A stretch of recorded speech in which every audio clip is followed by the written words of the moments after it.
খাদ্য মেলা নিয়ে বিদ্বজ্জনদের নানা রকমের নেগেটিভ মন্তব্য শোনার পর নিজে যখন এই মেলায় অংশগ্রহণ করলাম এবং অ্যাক্টিভলি পারফর্ম করলাম, সেখান থেকে যে ধরনের বাস্তব অভিজ্ঞতা আমার হলো তা এক কথায় অসাধারণ।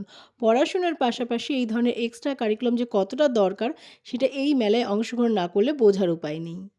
হাই, আমি শতাব্দী। আজকে আমাদের স্কুলে খাদ্য মেলা শুরু হচ্ছে। তো পার্টিসিপেশন যারা করছে আর কি, তারা হচ্ছে আমাদের স্কুলেরই স্টুডেন্ট। যারা খাবার কিনবেন তারাও আমাদের স্কুলের স্টুডেন্ট, গার্জিয়ান এবং আমাদের এক্স স্টুডেন্ট। তো তারই কিছু ভিউ আজকে আমি তোমাদের সাথে শেয়ার করব। আচ্ছা, লেখাপড়া মানুষ কেন করে? শুধু কি চাকরি পাওয়ার জন্য? তা কিন্তু একদমই নয়। মানুষ লেখাপড়া করে নিজের জ্ঞান, বুদ্ধি, বিবেক এগুলো জাগ্রত করার জন্য। দ্বিতীয়ত করে জীবিকা নির্বাহের জন্য। সবাই কি ডাক্তার, ইঞ্জিনিয়ার হয় না সবাই চাকরি পায়? তাহলে যে ছেলেমেয়েগুলো চাকরি পাবে না তাদের ভবিষ্যৎ কি হবে? বিদ্যালয় কিন্তু শুধুমাত্র পুঁথিগত বিদ্যা অর্জনের কেন্দ্র নয়।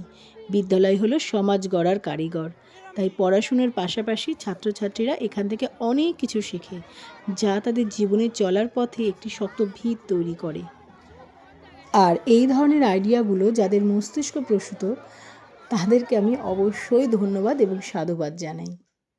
বলা বাহুল্য, আমার স্কুল বিরোহী নামক একটি গ্রামে, এবং এই গ্রামের ছেলেমেয়েরা যথেষ্ট পরিশ্রমী এবং কর্মদক্ষতা রাখে। তাই এই ধরনের প্রজেক্টগুলো আমার স্কুলের ছাত্রছাত্রীদের জন্য কিন্তু যথেষ্ট এফেক্টিভ। চলুন এবার আমি আপনাদেরকে কিছু স্টল ঘুরে দেখাবো, খাবার টেস্ট করব, অবশ্যই টাকা দিয়ে কিনে।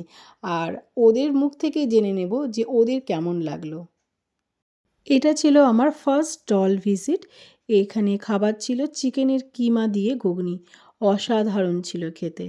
এটা ছিল সেকেন্ড স্টল ভিজিট।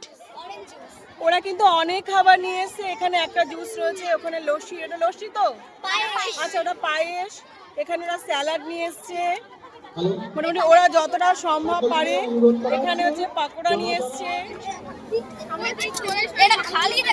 কিসের কিসের দোকান দিয়েছে বলো? কোন ক্লাস তোমাদের? ক্লাস 6। ওরা চাটের দোকান দিয়েছে। তোমাদের প্লেট কত, দাম কত? আচ্ছা, আমাকে একটা 5 টাকা প্লেট দাও। খাদ্যমেলায় বানিয়েছে চাট, তাই তো? মটর চাট, আলু দিয়ে মটর চাট। এবার আমরা টেস্ট করে দেখবো কেমন হয়। আমি একবার ক্যামেরাম্যানকে আগে দিয়ে দিচ্ছি একবার টেস্ট করার জন্য।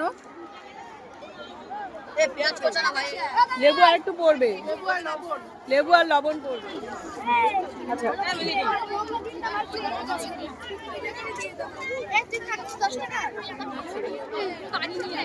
আলুর পরোটা, মিনি পরোটা। কোন ক্লাস তোমরা? ক্লাস 11। তোমরা কি কি বানিয়েছো? এটা 2 রকমের বাটি সাপটা না? কোনটা কি দিয়ে আছে? আর কি আছে?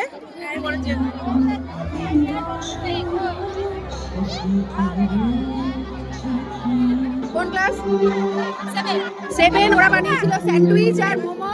ওটা নাকি শেষ হয়ে গেছে, মানে খুব তাড়াতাড়ি বিক্রি হয়ে গেছে, হয়তো খুব টেস্টি হয়েছে। বানিয়েছো? হ্যাঁ, মালপোয়া। আচ্ছা, মাংস পরে এসে দেখছি। লুচি বিক্রি হয়ে গেছে সব। তোর কি আছে?